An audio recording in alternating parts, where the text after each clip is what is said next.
Hello दोस्तों, नमस्कार। मोहित सिंह कोसी बोल रहा हूँ। कहते हैं ना, जब परेशानियां दरवाजा खटखटाए तो उससे हार नहीं मानना चाहिए। और उसी हार नहीं मानने वालों में से एक मुंबई के ऑटो ड्राइवर देसराज जी थे।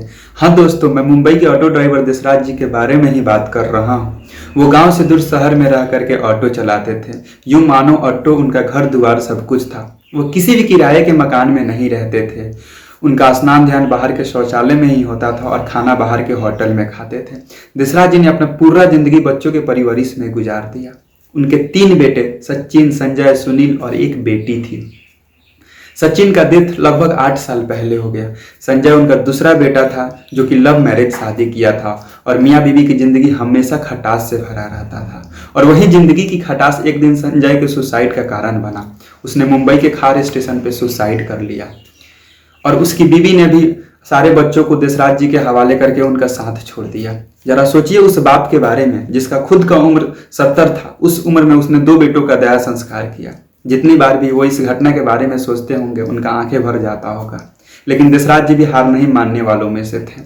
अब सारी घर की जिम्मेदारियां उन्हीं के कंधे पे आ गई थी। दोस्तों, मैं उनके कहानियां आपसे बयां कर रहा हूं। उनके अतीत को देख करके शरीर कांप जाता है, लेकिन उनके हिम्मत को देख करके शरीर में एक अलग किस्म का ऊर्जा उत्पन्न होता है। बच्चों के परवरिश के लिए देसराज जी 18-18 घंटा ऑटो चलाते थे, लेकिन बीतते समय के साथ घर का स्थिति खराब होते जा रहा था और फिर उनकी बड़ी पोती ने पढ़ाई छोड़ देने का निर्णय लिया। लेकिन देसराज जी भी बड़ा हिम्मत वाले इंसान थे। अपना घर तक बेच दिए बड़ी पोती के पढ़ाई के लिए। और स्कूल के प्रिंसिपल भी बड़ा दरिया दिली इंसान थे। देसराज जी की स्थिति को देखते हुए बाकी बच्चों के पढ़ाई के लिए पैसा का जिद नहीं करते थे।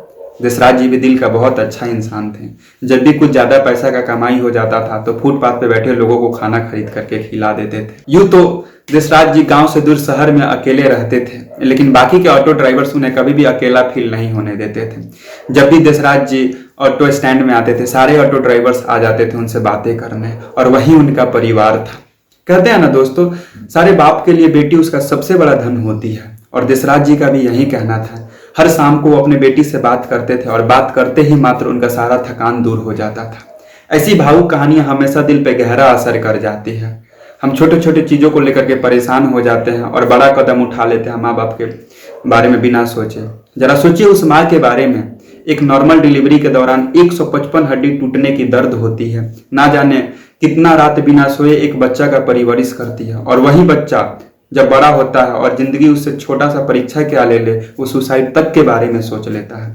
कहते हैं ना दोस्तों, जिनकी जिंदगी स्मूथ चल रही होती है वो कभी जिंदगी जीते नहीं है। जिंदगी की मजा तभी है जब आपके साथ कोई कहानी जुड़ा हो, और आज तभी हम देसराज जी के बारे में बात कर रहे हैं, ना कि उनके बच्चों के बारे में।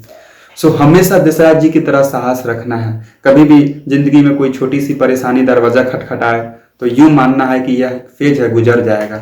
जरा सोचिए 70 साल के देसराज जी के बारे में। इस उम्र में लोग अपना शरीर नहीं चला पाते हैं और वो घर चला रहे थे। बाकी ये कहानी देसराज जी का आपको कैसा लगा, आपके दिल पे कितना असर किया, कितना इंस्पायर्ड किया, कमेंट करके जरूर बताइएगा। और मिलते हैं नेक्स्ट वीडियो में। तब तक के लिए जय हिंद।